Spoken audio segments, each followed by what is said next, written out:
A shocking story in the small suburban town of Absolution, Texas, as a local mother is arrested this morning for the attempted murder of a neighbor, who also happens to be the parent of her daughter's rival.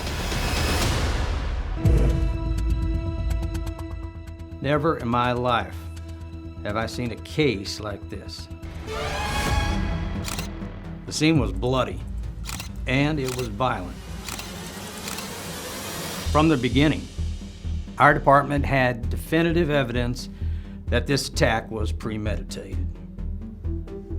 Just ugly. I mean, these are young girls, kids, waving pom-poms. Who could resist a picture-perfect Southern mom on a murder kick, right? Case of the decade. Dance moms, toddlers and tiaras, real housewives, none of that holds a candle to the mothers of Absolution.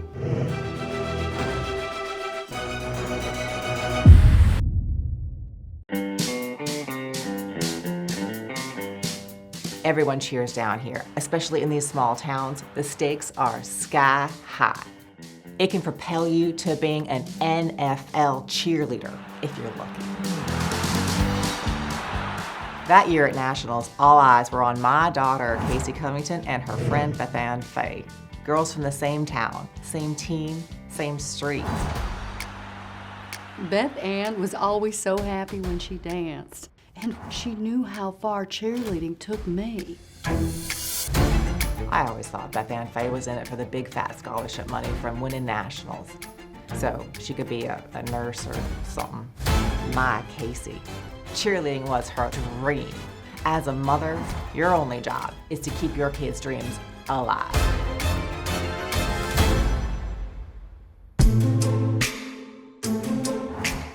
Joyce and Marsha were best friends back in high school. Joyce and I cheered together. Our husbands played football. Well, my husband. Joyce's ex-husband. After high school, Joyce stayed in Absolution, and Marsha became a legend.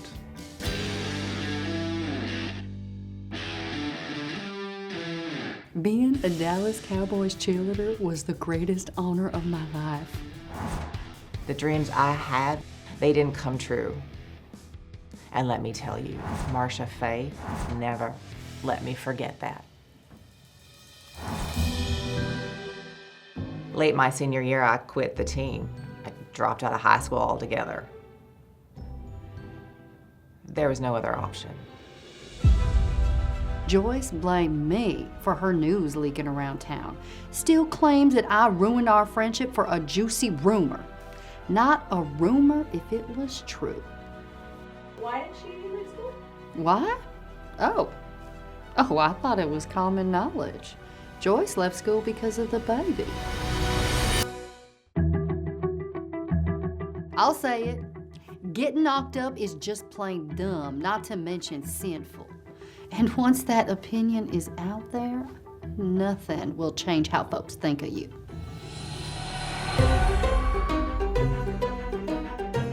I'm still here. I made this town respect me. I have over $1 million in assets. Other high school dropouts flip burgers or get into drugs. Me? I got into stocks, turned myself into a businesswoman. My mom takes no shit, especially from people who spread rumors about her, who think she's trash. People like Marsha Faye.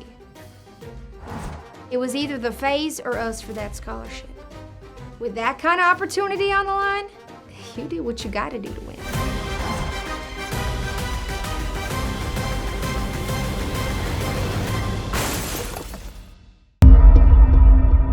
About a month before Nationals, on the road, Joyce and Marsha have a huge blowout fight. Threatening, physical. Security has to separate them. I mentioned to Joyce that Beth Ann had been picked for a solo routine at Nationals, something really special. And that puts a real bee in her bum. It was a hurtful thing to say, and Marsha was dying to say it. then she has the nerve to fly off the handle when I retaliate. All I do is mention I'm gonna talk to the coach, get Casey a chance to take the solo, because Marcia used her fancy NFL cred to maneuver her kid into a favorable position. It wasn't fair. Joyce calls me later that day, asks me to meet in private.